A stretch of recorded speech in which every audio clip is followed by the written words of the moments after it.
তৈরি হয় ওই রোগগুলির কারণে, তখন তারা এত মানে মানে বিতস্রস্ত হয়ে পড়ে জীবনের প্রতি যে মনে হয় এই জীবন না রাখাই ভালো, সে মুক্তি হওয়া ভালো। কিন্তু এটা হচ্ছে প্ল্যান্টের জন্য কেন হচ্ছে এবং আমরা কেন আটকাতে পারছি না সেটা আপনার কাছে জানবো। আমি একটা বিরতি থেকে ফিরে এসে একটা বিরতি নিচ্ছি বাংলাদেশে, এখনই ফিরছি একটু পরে।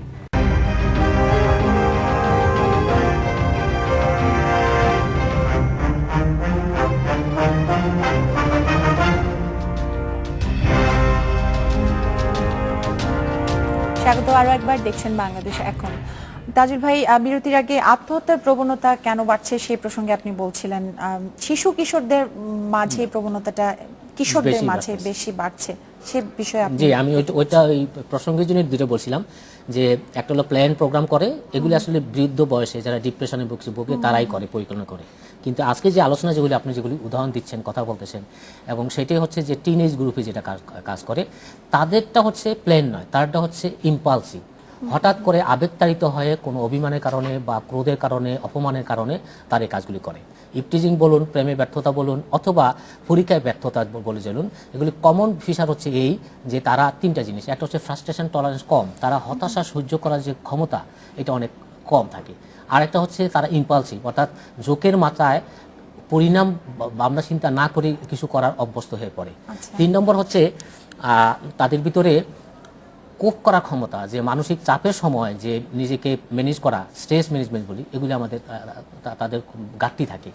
এখন যে ঘটনাগুলি আমরা করি না কেন, এগুলি প্রত্যেকটাই ব্যাপার আছে যেগুলো আপনার কাছে আমি যেটা একটু জানতে চাইবো যে ইফটিজিং হতেই পারে, কেউ বিরক্ত করতেই পারে, কিন্তু তাতে কি আসলে আত্মহত্যার পথ বেছে নিতে হবে এই ধরনের? না, আমি উনি যেটা বলছেন, আমি এটা ওনার তথ্য অনুযায়ী ঠিকই বলেছেন উনি। কিন্তু আমার কাছে যেটা মনে হয় যে আমরা এই যে বিশেষ করে এই কিশোর কিশোরী এবং অল্প বয়সী ছেলেমেয়েরা আত্মহত্যা করার জেদ করে, কিন্তু আমরা আমাদের সময় মানে বাবা মা হিসাবে আমরা যেমন যৌথ পরিবারে আগে মানুষ হতো, শেয়ার করতো সবার সঙ্গে, সেই জিনিসটা কমে গেছে।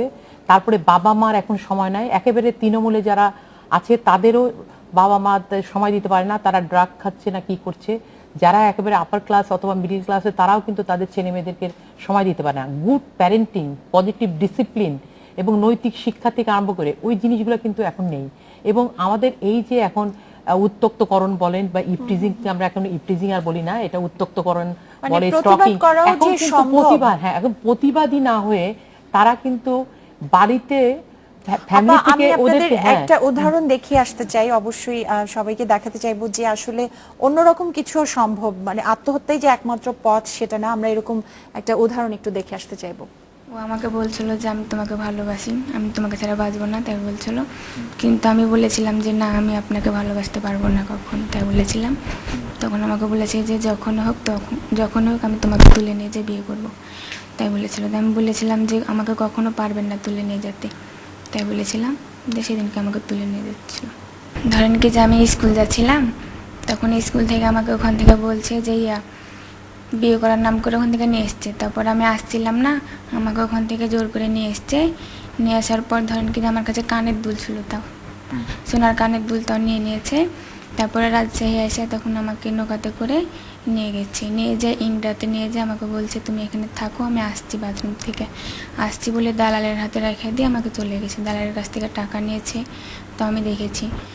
ওখান থেকে দালালের হাতে ফেলে দিয়ে পালাই গেছে। পালাই যাওয়ার পর তখন দালালের আমাকে নিয়ে যাচ্ছে, আমি যাব না, কাঁদছিলাম। তারপরে তখন ওখান থেকে মানুষ যাচ্ছিলো, মানুষের আমাকে উদ্ধার করে এক বাড়িতে জুমিয়ে রাখার পর তখন থানাতে জিডি করে আমাদের গোদাগাড়ির থানাতে যোগাযোগ করে আমাকে উদ্ধার করেছে। আপনাকে আসলে দালালদের হাতে দিয়ে কোথায় পাঠাচ্ছিল, এরকম কিছু আছে মানে শুনেছেন? ধরেন কি যে ওখানে আমাকে দালালের হাতে দিয়ে দিয়েছিল, যারা আমাকে উদ্ধার করেছে। তারা বললো ওদিকে বলে মানুষ বিক্রি করে নাকি বিহারে, ওখানে নিয়ে যেত। মানে ওখানে নিয়ে যে ওখানটা অনেক খারাপ জায়গা, সেই জায়গায় বিক্রি করে দেয়। কদিন থাকলেন ওখানে? 26 দিন ছিলাম। আচ্ছা, এই যে এখন আপনি কি ভাবেন ওই তখনকার সময়ের কথা একটু বলুন তো। তখনকার সময়ের কথাগুলো মনে পড়লে আমার অনেক কষ্ট হয়। এই যে এই ঘটনার শিকার হলেন, এটাকে নিয়ে নিজের মধ্যে খারাপ লাগে না যে নিজের কোনো ভুল ছিল, এরকম কিছু মনে হয়নি?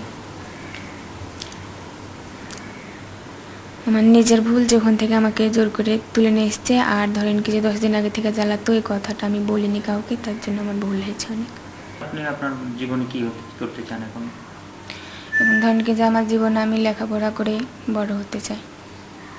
আচ্ছা, এই আপনি কি এরকম সহযোগিতা পাচ্ছেন কিছু ইয়েতে আপনার? জি, এখানে না, পাচ্ছি। এইখানকার বাদ দিয়ে এমনিতে আপনার সামাজিকভাবে কি আপনি যেতে চান বা? না, বাসায় গেলে সেখানে আমার সমস্যা আছে। ধরেন কি যে এখন যদি বাসা যায়, ওরা যদি আবার আমাকে তুলে নিয়ে যায়। হ্যাঁ মুর্শেদ ভাই, আপনি নিশ্চয়ই বুঝতে পেরেছেন আসলে তাকে প্রথমে উত্ত্যক্ত করতো, তারপর তাকে বিয়ে করার কথা বলে জোর করে নিয়ে যে ভারতে পাচার করে দেওয়া হয়েছে, সেখানে তাকে পতিতাবৃত্তিতে জোর করে দেওয়ার ইয়ে করা হয়েছে। তারপর সে ওখান থেকে বেঁচে এসেছে এবং সে বলছে যে তার বড় ভুল ছিল যে শুরুতে যে তাকে উত্ত্যক্ত করা হতো সেই বিষয়টা সে কাউকে জানায় নাই। এরকম পরিস্থিতি পার করেও কিন্তু মানুষ বেঁচে থাকে, তারপরও আত্মহত্যায় কেন চলে এখানে যায় মানুষ? কয়েকটা 1 2 3 4 করে বলতে চাই। প্রথমে আমি সালমা আপার কথার প্রসঙ্গ ধরি যে আমাদের এখন বেশিরভাগ পরিবারে সন্তানদেরকে গড়ে উঠবার জন্য আমরা সময় দেই না। গড়ে উঠবার কথাটার মধ্যে হচ্ছে সেই কথাটিও যে একটা ছেলে অথবা একটা মেয়ে তারা কিভাবে বিপদগ্রস্ত হবে অথবা হবে না, এইভাবে তাদের ঠিকভাবে নিজেদেরকে নিরাপদ রাখতে পারে, অথবা তারা বাইরের কথা যে যা ঘটছে বাবা মার সঙ্গে শেয়ার করবে। এই যে বন্ধুত্বটা তৈরি করা পিতামাতার সঙ্গে সন্তানের, সেই জায়গাটা গড়ে উঠছে না। 1 2 এইখানে পিতামাতাদের কাজ করা উচিত বন্ধুত্বটা তৈরি করা। তার সঙ্গে হচ্ছে যারা বিপদগ্রস্ত হলো তাদের ক্ষেত্রে কি হবে? তাদের ক্ষেত্রে একদিকে যেমন মানে আইনের শাসনটা থাকতে হবে। যে মেয়েটি বিপদগ্রস্ত হয় সাধারণত গ্রামীণ পর্যায়ে, সে কখনো বিশ্বাস করতেই জানে না যে যে অপরাধ করলো সে অপরাধীর শাস্তি হবে। কেন বিশ্বাস ভেঙে গেছে? কেননা আমাদের রাষ্ট্রে সুশাসন বলতে যা বুঝি সেটা প্রতিষ্ঠিত নয়। আজকে যদি সুশাসন প্রতিষ্ঠিত থাকে, আজকে যদি পুলিশরা যারা আইন শৃঙ্খলার দায়িত্বে নিয়োজিত তাদের মধ্যে রাষ্ট্রের ভূমিকাটা আরো অনেক জোরালো থাকা হওয়া দরকার উচিত। এবং পরিবারের জোরালো থাকা দরকার ভূমিকা। এবং এই পরিস্থিতিতে যে একটা মহামারীর মতন যে ছড়াবার প্রক্রিয়া শুরু হয়েছে, সেখানে স্কুলগুলোতে যে পাঠ্যক্রম রয়েছে সে নতুন করে ইন্ট্রোডিউস করা উচিত যে প্রতি সপ্তাহে 1 ঘন্টার অন্তত পক্ষে এই নৈতিকতা এবং বিপদগ্রস্ত হলে কিভাবে উদ্ধার পাবে কিংবা আত্মহত্যা প্রবণতা তৈরি যেন না হয় তাকে বলিষ্ঠভাবে গড়ে তোলা, এই ধরনের স্কুলিং হওয়া খুব জরুরি। না হলে এই প্রজন্ম হারিয়ে যাবে। এমনি রাজনৈতিক ভায়োলেন্সের জন্য আমাদের প্রজন্ম ক্রমান্বয়ে একটা ভীত, আতঙ্কগ্রস্ত এবং বিষণ্ণ প্রজন্ম হিসেবে গড়ে উঠছে। তাহলে এদেশের মাটি থাকবে, পতাকা থাকবে, মানুষগুলো আর মানুষ থাকবে না।